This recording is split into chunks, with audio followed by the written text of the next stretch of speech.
institutions. So these are the questions that are being asked during accreditation, only to sensitize the institution that students must know all these things. When the methodology is being reviewed now, these questions are not optional, it becomes a part of the regular questionnaire now. So that's why I said the methodology has to evolve, it has to be responsive to the challenges.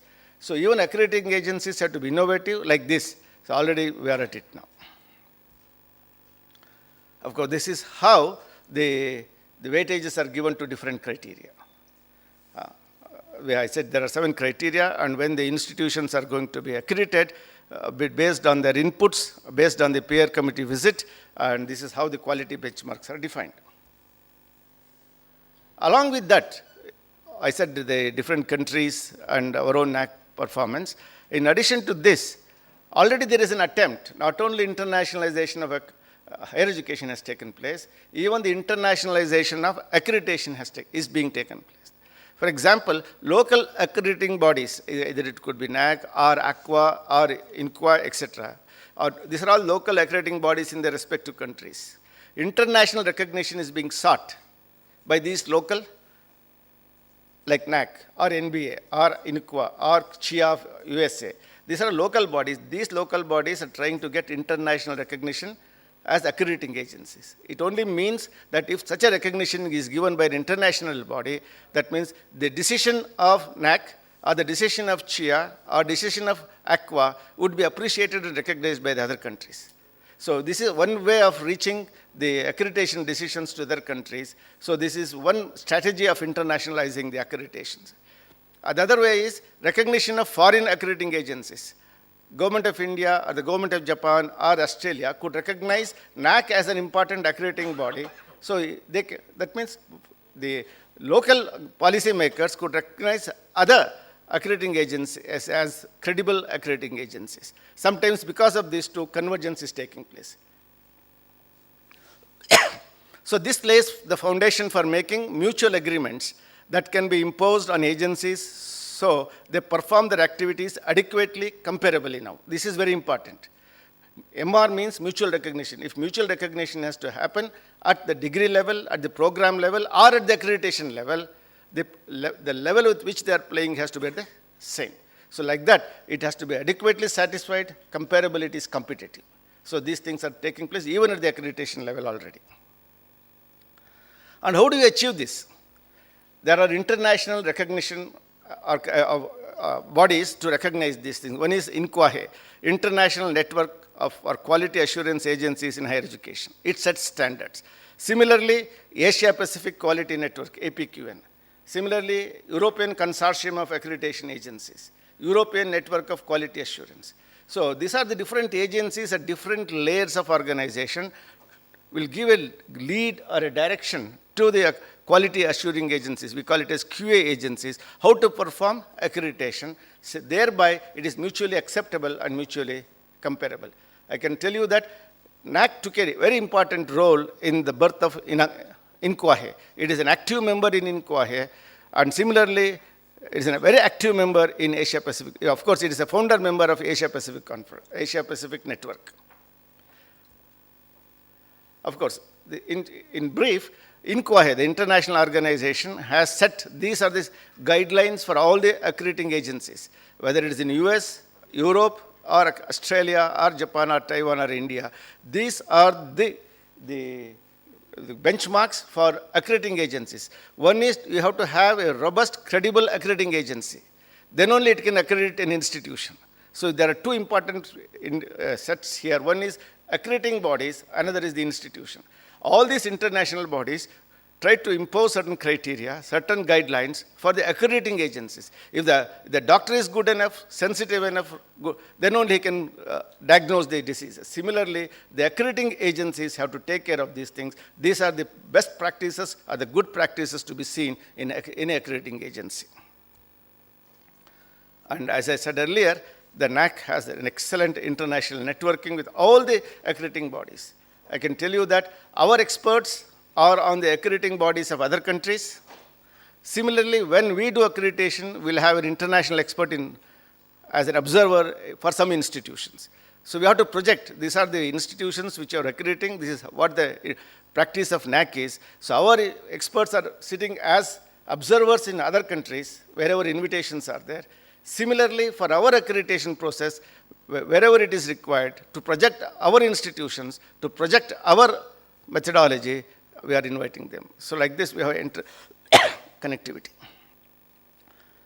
Of course, these are these accreditation things that I have said so far. And also, other way of, another level of accreditation is global rankings. You look at this, the benchmarks now. I have given the benchmark of the accrediting bodies. This is a QS ranking, which all of you know. As you could see here, research quality, graduate employability, teaching quality, all these indicators, all these aspects were there even in accreditation. But the weightages are different now. You could say. See, all these things, internationalization has a minimum in our accreditation, innovation 5%, third mission, rank specialist in the subject. So all these characters are there, parameters are there, but weightages are different in QS ranking. If you take Times Higher Education ranking, you could see research, volume, income and reputation 30%. Similarly, go to the criteria number 5, citation, impact, etc., another 32%. That means almost 60% of the weightage in international ranking is to be given to the research. And similarly, you could say international mix, staff and students 5%. So the criteria are there, but the weightages are extremely difficult to be reached now. Many of the institutions in the country cannot make it. Therefore, we are not figuring in the global rankings. That doesn't mean that we have to satisfy this. If our institution could do better, perform better, if you make this as a target. We need not mimic it, we need not simulate it, but we should move in that direction. So we have quality standards for accreditation, we have quality standards for global ranking. These are all quality standards. How you look at it, what you achieve, what is your vision is the question. So assessment and accreditation has become a very powerful weapon in the battle for talent. Of course, now admissions are going on across the country. Every institution which want to attract better students, better faculty members, they would say NAC accredited A grade or NBA accredited. Accreditation is used as a brand name now. Whenever it is not happening, some magazines are ranking now. 10 best medical institutions, 10 best management institutions. So somebody else is also doing. So whether magazines are doing it, whether NAC is doing it, or NBA is doing it, ACQUA is doing it, this quality assessment and accreditation results are in the public domain now. And students, the parents, the stakeholders can make a very good decision by looking at this. So it is a scramble of our battle and brain power. Now we have to get good brain power in terms of students and the faculty. Therefore, better visibility, social recognition, market acceptability, and for better competence, accreditation is the only option now. The message now is internationally accepted accreditation framework needs to be developed.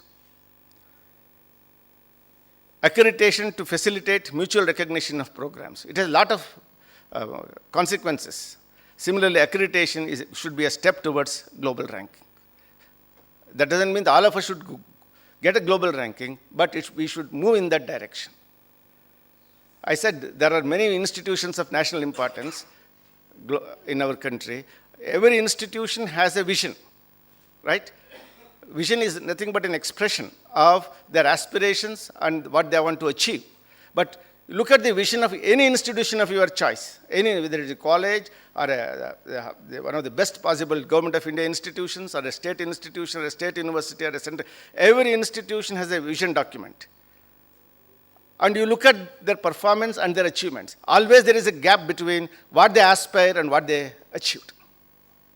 And this difference between what they aspired and what they achieved, always the difference is there. This is the quality gap. Every institution has a challenge to reach that aspiration and the hope. And if you can fill up that particular gap, then only you can move forward. Otherwise, always we give lame excuses to say, I have no faculty, I have no library, I have no infrastructure, no ICT. All these are gaps. Therefore, the hopes and aspirations are there for every institution, but it is not achieved. The level of hopes and aspirations of Indian University of Science could be different from Bangalore University. Or aims, hopes and aspirations of aims is one thing, Delhi University could be different. But within that institution, the hopes and the expectations and the achievements are different. So within an institution, if you recognize quality gaps, every institution has a quality gap. And if that quality gaps are filled up, remedial measures are taken, then the entire system moves. As I said earlier, I need not improve the National Brain Research Center, already it's the top level. It may not be in the global level, it is a better than. So the entire system has to change. The mean performance of all institutions put together has to change. If only 10 institutions out of 600 institutions are doing better, that does not serve the country. Because the products of these 10 better performing institutions, the students, the postdocs, they are serving elsewhere. What the country finally gets is the students coming from less performing institutions.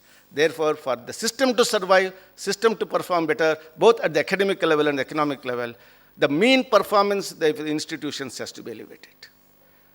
Quality gaps have to be filled up, quality standard has to be there, and the system has to change, and accreditation helps in all these different things to achieve this. So in all this, the bottom line is innovations have to be there in education as well as in setting standards. Setting standard is nothing but accreditation. So with these few remarks, I think I have taken more time to open for discussion, and now I invite my colleagues